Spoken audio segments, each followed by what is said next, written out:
क्या उससे कोई हर्ज हो जाएगा, या फिर हमें ये लगेगा कि शायद बच्चे की एज बढ़ती जा रही है, अभी स्कूल नहीं जा रहा है, क्या क्या होगा इससे? उसका सर देखें, पाकिस्तान में जो, अगर हम थोड़ा आगे चले जाएं ना, जो अडल्ट एज है पाकिस्तान में, ज़ाहिर तो हम कह रहे हैं 18 साल का बच्चा अडल्ट है, लेकिन पाकिस्तान में 18 साल का बच्चा भी अडल्ट नहीं होता। वो नंबर्स में तो आ गया, अडल्ट आईडी कार्ड बन गया जी, ये अडल्ट है, मैच्योरिटी नहीं है सही, ब्रेन डेवलपमेंट वो नहीं है, ब्रेन का लेवल वो नहीं है।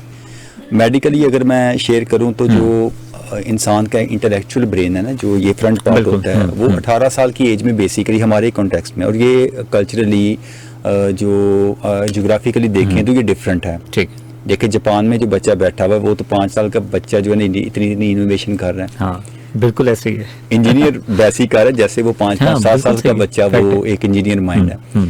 अगर हम देखें दूसरी मतलब नेशनैलिटीज़ को, तो ये डिफरेंट है। पाकिस्तान के कॉन्टेक्स्ट में 18 साल का बच्चा जो है वो इसका इंटेलेक्चुअल माइंड ग्रो होना शुरू होता है।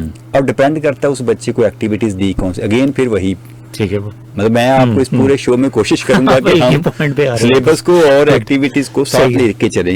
जैसे जैसे हम बच्चा ग्रो कैसे करेगा, जैसे जैसे उसकी एक्टिविटीज ग्रो करेगी। अब 18 साल का बच्चा है, उसको हम एक्टिविटीज कौन सी देते हैं? हमारे तो पेरेंट्स 18 साल के बच्चे को भी डर नहीं समझते, तब भी समझ रहे हैं कि ये हमसे पूछ के जो है ना, वो वॉशरूम भी हमसे पूछ के जाए, इसने जाना है हमसे, हम उससे फिर कंफ्यूज करते हैं।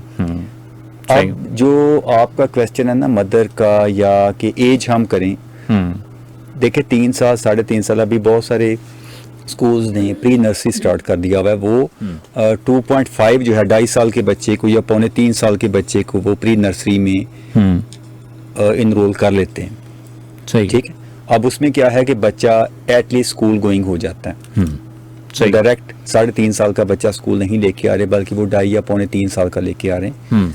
फॉर एग्जाम्पल उन्होंने अगस्त में अगर बच्चे को प्री नर्सरी में किया है, तो अप्रैल तक जब न्यू सेशन बैठता है, बच्चा एटलीस्ट स्कूल गोइंग हो गया। अदरवाइज क्या होता है कि बच्चा, अगर हम अप्रैल में स्टार्ट ही स्कूलिंग उसकी नर्सरी से कर रहे हैं, तो पहला सेमेस्टर जो है ना, वो फर्स्ट टर्म जो है वो अप्रैल और मई वाली, तब तो 2 महीने बच्चा जो है ना रोता रहता है और टीचर को मारता रहता है, उसके कपड़े नोचता रहता है कि जी मुझे पापा पास जाना है, घर जाना है। 2 महीने गए। इसके बाद समर ब्रेक आ गई। समर ब्रेक के बाद अगस्त सितंबर में जाके बच्चा जो है वो स्टार्ट होता है। तो बच्चे के बाद तो नर्सरी के वही 8-9 महीने एग्जैक्टली। फिर आप देख लें, स्टडी था कि जितने भी स्कूल्स हैं वो फरवरी मार्च में सेशन क्लोज कर देते हैं नर्सरी का। ऐसे क्या? तो आपकी जो बेसिकली जो नर्सरी है उसको तो टाइम ही आपने हार्डली 6 मंथ दी, बीच में फिर एक्टिविटीज भी हैं, विंटर ब्रेक भी है, ठीक है, 15-20 दिन की वो भी छुट्टियां हैं। उसके अलावा पाकिस्तान में आपने देखा है स्मोक का सीजन आ जाता है। सीजन बहुत सारे आ चुके हैं, जो सबसे ज्यादा जो इफेक्ट और इम्पैक्ट है इस चीज का वो एजुकेशन सेक्टर के ऊपर है। सर्दी मरी पड़ती है ना, स्कूल पंजाब में बंद हो जाता है।